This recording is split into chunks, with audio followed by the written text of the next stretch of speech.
1993 அமராவதி திரைப்படத்தின் மூலமா தமிழ் சினிமாவுல அறிமுகமாகி இப்போ தவிர்க்க முடியாத கதாநாயகரா இருப்பவர் தான் அஜித்குமார். திரைப்படத்துறையில பல ஹிட் கொடுத்து ரசிகர்கள் மத்தியில தல அஜித்குமார்னு அழைக்கப்பட்டார். ஆனா காலப்போக்குல அதெல்லாம் வேணாம், என்ன அஜித்குமார்னு சொன்னாலே போதும்னு ரசிகர்களுக்கு ஒரு வேண்டுதலும் வச்சாரு. பல படங்கள் இவருக்கு ஹிட் கொடுத்தது. இருந்தாலும் சில படங்கள் அந்த அளவுக்கு வரவேற்பு கிடைக்கல.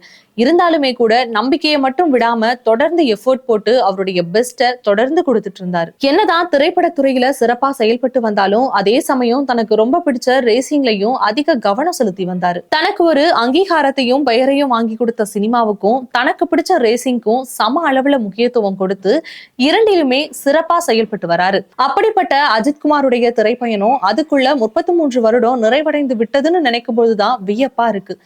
இந்த 33 வருஷத்துல கிட்டத்தட்ட 64 திரைப்படங்களை கொடுத்து ரசிகர்களை ரசிக்க வச்ச அஜித்குமார் தன்னுடைய இந்த 33 வருஷ பயணத்திற்கு ரசிகர்களுக்கு இப்போ நன்றி தெரிவிச்சிருக்காரு.